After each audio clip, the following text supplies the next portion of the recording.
ಏನು ಬಾಗಲಕೋಟೆ ಉಪಚುನಾವಣಾ ಕಣ ರಂಗೇರ್ತಾ ಇರುವಂಥದ್ದು. ಚುನಾವಣೆಗೆ ಕೇವಲ ಇನ್ನೇನು ಕೆಲವೇ ದಿನಗಳು ಬಾಕಿ ಇರುವಂಥ ಸಂದರ್ಭದಲ್ಲಿ ಕೇಂದ್ರದ ಸಚಿವರಾಗಿರುವಂಥ ಎಚ್ ಡಿ ಕುಮಾರಸ್ವಾಮಿ ಅವರಿಗೆ ಪ್ರಚಾರಕ್ಕೆ ಬಂದಿದ್ದಾರೆ ಬಿಜೆಪಿ ಅಭ್ಯರ್ಥಿ ಪರವಾಗಿ. ಸರ್ ಅವ್ರು ಮಾತಾಡ್ಸೋಣ. ಸರ್, ಈಗ ಮೊದಲೇದಾಗಿ ಎಲ್ಲ ಕಡೆ ಓಡಾಡ್ತಾ ಇದ್ದೀರಿ, ಬಿಜೆಪಿ ಪರವಾದ ಅಲೆ ಹೇಗಿದೆ ಸರ್?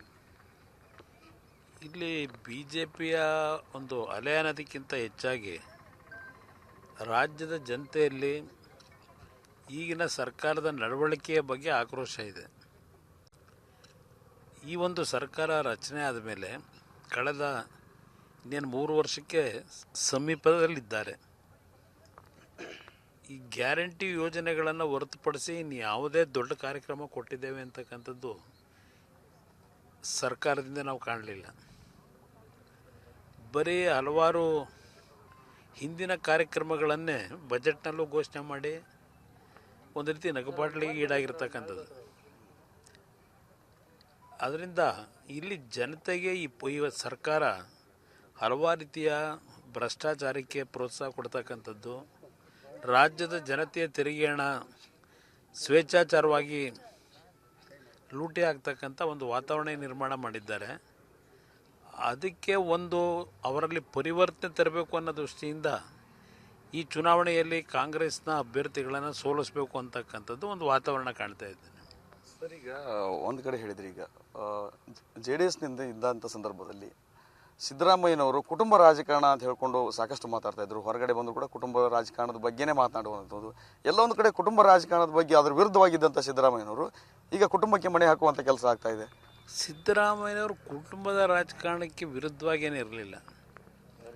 ಕುಟುಂಬ ರಾಜಕಾರಣದ ಬಗ್ಗೆ ಎಂದೂ ಸಹ ಅವರು ಟೀಕೆ ಮಾಡ್ತಿರಲಿಲ್ಲ.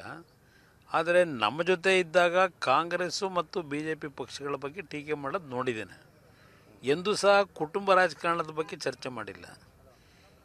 ಈಗ ಇತ್ತೀಚೆಗೆ ಕುಟುಂಬ ರಾಜಕಾರಣದ ಬಗ್ಗೆ ಮಾಧ್ಯಮದ ಸ್ನೇಹಿತರು ಪ್ರಶ್ನೆ ಮಾಡಿದಾಗ ಅತ್ಯಂತ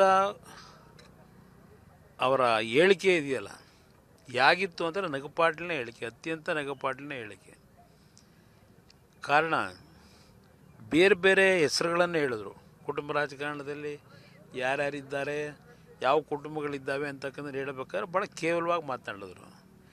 ಈಗ ಅವರ ಕುಟುಂಬದಲ್ಲಿ ಏನಿದೆ, ಅವ್ರ ಮನೆ ದೋಸೆ ತೂತಿಲಾಗಿದೆ. ಬೇರೆ ಮನೆ ದೋಸೆ ಬಗ್ಗೆ ಚರ್ಚೆ ಮಾಡೋಕ್ಕೆ ಹೋದರು ಅವ್ರ ಮನೆಯಲ್ಲಿ ಇರ್ತಕ್ಕಂಥ ದೋಸೆನೇ ತೂತು ಬಿದ್ದಿದೆ. ಅವರ ಕುಟುಂಬದಲ್ಲಿ ಮೊದಲನೇ ಮಗ ರಾಜಕೀಯಕ್ಕೆ ತರಲೇಬೇಕು ಅಂತ ಅವ್ರನ್ನ ತಂದರು.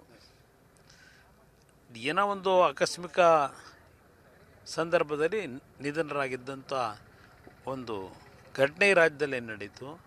ಮುಂದೆ ಎರಡನೇ ಮಗನೂ ರಾಜಕೀಯಕ್ಕೆ ತರತಕ್ಕಂಥ ನಿರ್ಧಾರ ಮಾಡಿದ್ರು. ರಾಜಕೀಯದ ಸೋಂಕೆ ಇರಲಿಲ್ಲ, ರಾಜಕೀಯದ ಬಗ್ಗೆ ಅವರಿಗೆ ಯಾವುದೇ ರೀತಿಯ ಆಸಕ್ತಿನೂ ಹೊಂದಿರದೇ ಇದ್ದಂಥ ವ್ಯಕ್ತಿ ಫೋರ್ಸ್ ಮಾಡಿ ತಂದರು ಬ್ಯಾಕ್ ಡೋರಿಂದ. ಹೋಗಲಿ, ಜನತೆಯ ಕೆಲಸಕ್ಕೆ, ಜನತೆಯ ಸಮಸ್ಯೆಗಳಿಗೆ ಪರಿಹಾರ ತರತಕ್ಕಂಥ ನಿಟ್ಟಿನಲ್ಲಿ ಸರ್ಕಾರ ತಂದ್ರೆ ಅವ್ರ ಮಗ ಆ ಬಗ್ಗೆ ಯೋಚನೆ ಮಾಡಿದ್ದಾರೆ. ಅವರ ಮಗನನ್ನು ರಾಜಕಾರಣಕ್ಕೆ ತಂದಂಥದ್ದು ಹಲವಾರು ಸಂದರ್ಭದಲ್ಲಿ ಅವರ ನಡವಳಿಕೆಗಳ ಬಗ್ಗೆ ಸಾರ್ವಜನಿಕವಾಗಿ ಅವರು ಪ್ರತಿಯೊಂದು ಈಗಿನ ರಾಜ್ಯ ಸರ್ಕಾರದಲ್ಲಿ ಅವರ ಇನ್ಫ್ಲೂಯೆನ್ಸ್ ಏನಿದೆ, ಬರೀ ದುಡ್ಡಿನ ವ್ಯವಹಾರ ಮಾಡ್ತಕ್ಕಂಥದ್ದಕ್ಕೆ ಅವ್ರನ್ನ ಇಟ್ಕೊಂಡಿದ್ದಾರೆ. ರಾಜಕೀಯದಲ್ಲಿ ಜನಗಳ ಸೇವೆ ಮಾಡಲಿಕ್ಕೆ ಅವ್ರನ್ನ ಕರ್ಕೊಂಬರಲಿಲ್ಲ. ಇದು ಸಿದ್ದರಾಮಯ್ಯನವರು ಹೇಳಲಿಲ್ಲ ಸತ್ಯನ. ಇವತ್ತು ಕುಟುಂಬ ರಾಜಕಾರಣದ ಬಗ್ಗೆ ಚರ್ಚೆ ಮಾಡ್ತಕ್ಕಂಥ ನೈತಿಕತೆ ಸಿದ್ದರಾಮಯ್ಯನವ್ರಿಗಿಲ್ಲ.